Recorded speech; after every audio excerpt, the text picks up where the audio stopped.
अस्सलाम वालेकुम friends, welcome back to top smarties. Drama serial Samjhauta आखिरकार वकार साहब ने नरगिस को अपना ही लिया। लेकिन ये सब कुछ कैसे हुआ? वीडियो को मुकम्मल देखने से पहले आपसे रिक्वेस्ट है, चैनल पर न्यू है तो ज़रूर सब्सक्राइब कर दीजिए, साथ ही बेल का नोटिफिकेशन ज़रूर प्रेस कीजिएगा ताकि मेरी हर आने वाली वीडियो आप बहुत आसानी से देख सकें। नरगिस जो डरते डरते वकार साहब के लिए खाना लेकर आई, बहुत ही सहमी हुई है। ऐसे में वकार साहब बुरी तरह से डांट देते हैं, तुम्हें कोई ज़रूरत नहीं मेरी हिम्मत करने की, मैं खुद खाना खा सकता हूँ, ले जाओ तुम इसे। नरगिस बुरी तरह से डर जाती है। जैसे ही वो कमरे से निकलकर बाहर जाती है तो बाहर शांसे से उसका टकराव हो जाता है। कहने लगी, मैं तो इस घर में सबको जोड़ने आई हूँ, मैं किसी को कोई नुकसान नहीं पहुंचाऊंगी, तुम्हें मुझसे डरने की जरूरत नहीं है। शान से तो उस पर चीखने लगती है, मेरी बाबा की जिंदगी में आ गई, मेरी मामा की जगह ले ली, इससे ज्यादा बुरा भला आप मेरे साथ क्या कर सकती हैं। ऐसे में नरगिस बुरी तरह से टूट चुकी है। रोते रोते ऊपर टेरेस पर चली जाती है। मैं तो शादी करना ही नहीं चाहती थी, लेकिन अब खैर क्या हो सकता है, यहीं पर मुझे समझौता करना है क्योंकि वापसी का भी कोई रास्ता नहीं। वो अपने दिल में ही ये सब कुछ सोचने लगी। अब अलीज़े जो इसे देख रही थी टेरेस पर आती हुए, अलीज़े भी पीछे आ जाती है और उसे तसल्ली देते हुए कहने लगी, सब कुछ ठीक हो जाएगा, आप परेशान ना हो। अंकल को थोड़ा सा टाइम दें, उन्हें थोड़ा टाइम लगेगा आंटी को भुलाने के लिए, फिर आप देखिएगा हालात बहुत ही अच्छे हो जाएंगे।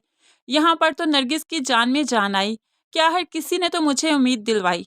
दूसरी तरफ पुप्पो जो ये सारा कुछ देख रही थी, वो अब वकार के पास चली जाती हैं। कहने लगी, तुम क्यों उस पर इतनी ज्यादती कर रहे हो? तुम्हारी औलाद जब तुम्हारे पास नहीं थी, हॉस्पिटल में सारा दिन रात उसने एक की तुम्हारे लिए, तुम्हें वो नजर क्यों नहीं आया? ऐसे में वो कहता है, मैं उसके साथ ज्यादती नहीं कर रहा, बल्कि ये शादी करके तो शानजे के साथ ज्यादा, वो जो अपनी मम्मा की जगह किसी को देना नहीं चाहती थी, ऐसे में मैंने उसके साथ ज्यादती कर दी। अब तो पुप्पो को बहुत ही गुस्सा आ गया।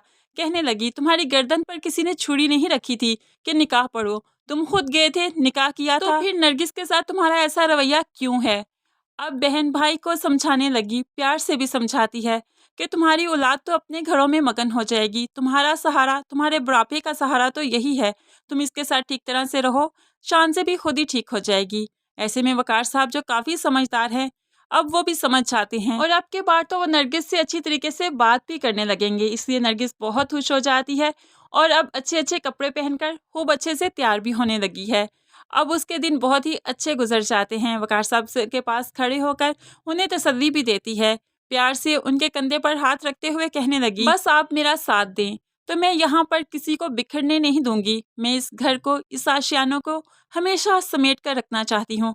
वकार साहब उसकी सोच पर खुश हो जाते हैं, लेकिन वकार साहब को जब मुनज़्ज़ा याद आया करेगी तब जरूर वो नरगिस पर भड़क पड़ा करेंगे। लेकिन फिर भी अब उन्हें नरगिस का एहसास जरूर होगा और उसके साथ वो ज्यादा ज्यादती नहीं कर सकेंगे।